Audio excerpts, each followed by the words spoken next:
Bonjour Brune Bottero. Bonjour Chloé Marot. Alors, tu travailles pour une maison d'édition jeunesse qui s'appelle Les Fourmis Rouges. Tout à fait. Une maison d'édition indépendante dans laquelle tu es associée depuis le départ et toi tu es en charge de la communication pour cette maison d'édition. Est-ce que Tout à fait.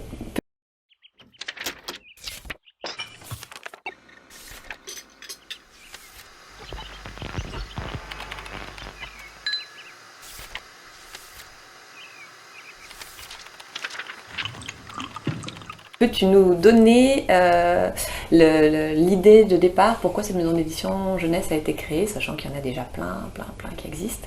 Qu'est-ce que les fourmis ont en plus? C'est une bonne question. En fait, c'est difficile de dire qu'on a quelque chose en plus parce qu'en littérature jeunesse, tout existe déjà. En fait, il y a plein de choses bien. En France, on a quand même la chance d'avoir plein d'éditeurs très compétents et de grande qualité. Le truc, c'est que Valérie Cussaguet, qui est mon associée, et moi, on avait l'envie de proposer des albums intelligents avec des histoires, avec des identités graphiques variées, avec des graphismes assez personnels. Et il se trouve que Valérie Cussaguet était éditrice pendant 13 ans aux éditions Thierry Magnier, où elle s'occupait des albums. Et au moment où elle a quitté les éditions Thierry Magnier, son idée c'était pas forcément de créer sa propre maison, elle voulait continuer d'être éditrice, mais poussée par des auteurs et des illustrateurs qu'elle avait découverts, avec lesquels elle avait travaillé pendant 13 ans, elle a commencé à se dire que sa place n'était pas forcément dans une maison d'édition existante, mais que ces auteurs avaient besoin aussi d'un lieu où être publiés qui ressemble au travail d'éditrice de Valérie. D'accord. Et toi, comment tu as rejoint le projet alors? Moi, je connaissais Valérie des éditions Thierry Magnier, où j'ai travaillé un petit peu. Et on était au chômage toutes les deux, on s'entendait bien, on se faisait des déjeuners de chômeuses où on parlait de nos recherches d'emploi. Et ça s'est fait comme ça, assez naturellement. On s'est rendu compte qu'on aimait travailler ensemble, qu'on avait un petit peu la même vision de l'édition. Et comme ça, voilà, elle m'a proposé, j'étais très fière. Très contente parce que j'admirais énormément son travail et voilà, ça s'est fait naturellement. Donc vous êtes toujours toutes les deux? On est toujours toutes les deux. On n'a pas augmenté l'équipe et c'est pas forcément notre but. On est vraiment on essaie de se dire qu'on veut pas augmenter le nombre de titres qu'on publie, de rester sur 15 livres par an, ce qui est beaucoup quand même à faire pour deux personnes. On aime bien aller à l'encontre de tout ce qui est il faut augmenter, il faut faire plus, il faut produire plus. Rester sur la même base dans l'équipe et dans le catalogue, on trouve ça plutôt intéressant. Alors d'où vient le nom des Fourmis Rouges? Alors les Fourmis Rouges, c'est un nom qu'on a choisi pour plein de raisons. Fourmis, on aimait bien parce que c'est un insecte et un petit animal qui fascine un peu tout le monde, aussi bien les enfants que les adultes. Et puis on aimait bien aussi l'idée de la fourmilière, des fourmis qui sont des travailleuses, c'est très minutieux le travail on dit un travail de fourmi, et puis l'idée des colonies de fourmis, chaque fourmi a un rôle précis dans une fourmilière, chaque rôle est très important, c'est un peu comme à l'image de la chaîne du livre, on a tous besoin les uns des autres, et on aimait bien l'idée du rouge, parce que c'est un petit peu acide, ça pique un peu, c'est pas inintéressant dans la littérature jeunesse, on a envie de montrer quelque chose d'un peu mordant en fait, de pas trop lisse. Et rouge, c'était une couleur même politique qui nous déplaisait pas complètement dans le climat actuel. Depuis combien de temps vous existez? Ça fait 3 ans tout pile, là.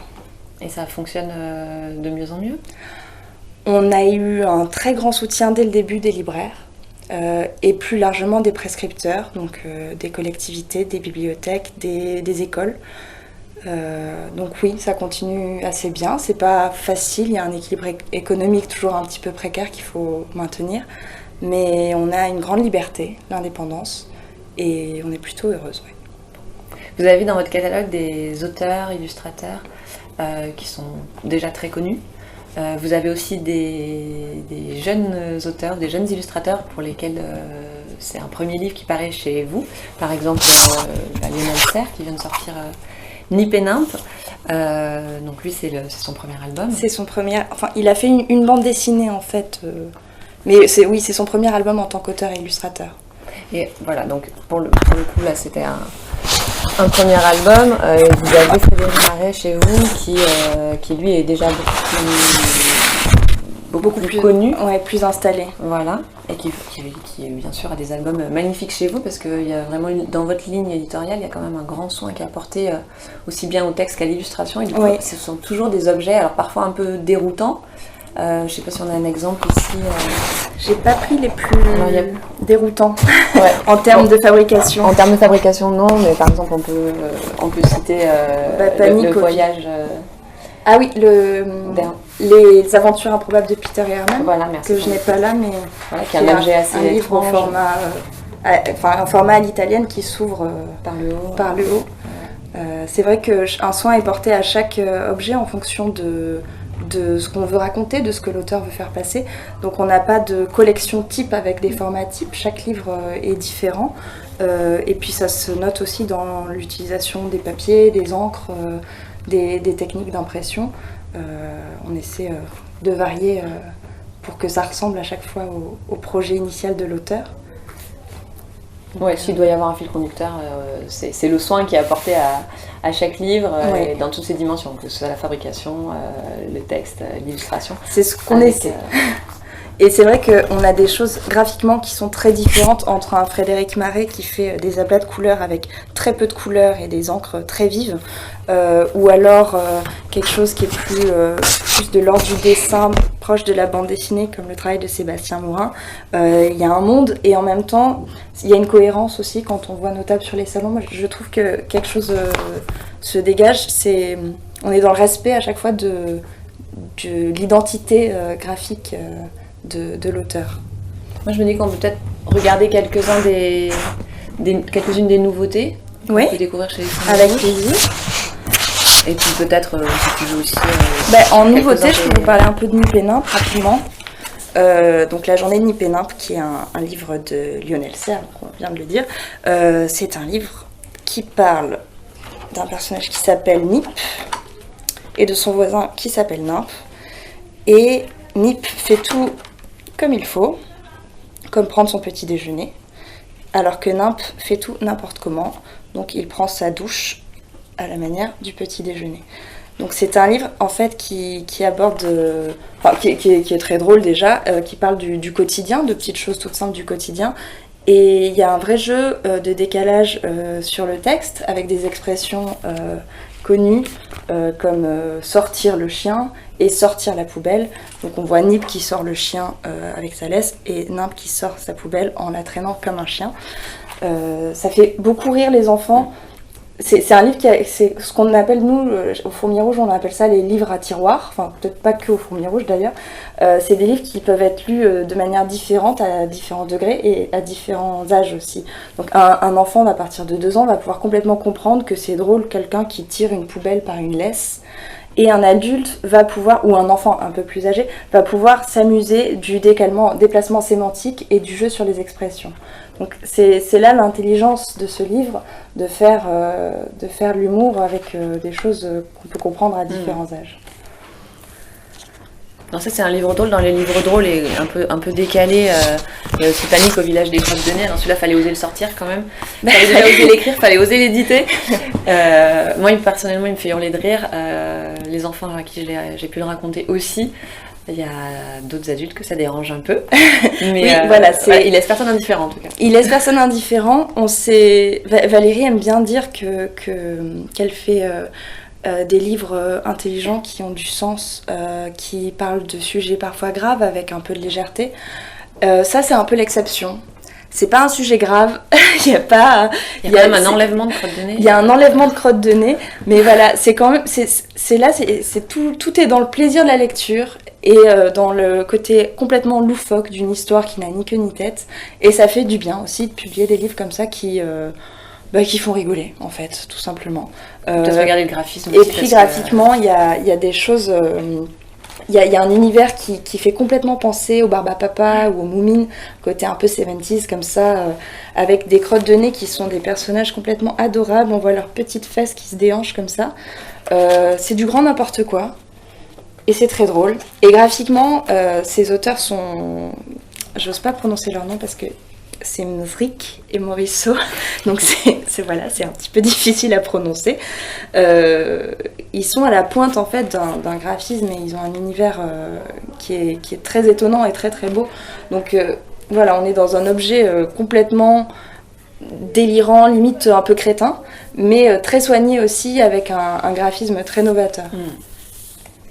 Et alors peut-être justement on peut s'intéresser à cette nouveauté-là qui est plus qui est dans le dessin plus classique, mais qui est à nouveau complètement décalé, voilà, avec l'histoire de cette rencontre entre un chat et un cactus. Oui, alors voilà, c'est Santa Fruta, c'est la collaboration de Delphine Perret qui est illustratrice mais aussi auteure. Et là, elle est seulement auteure dans ce livre-là. Et Sébastien Morin qui est illustrateur.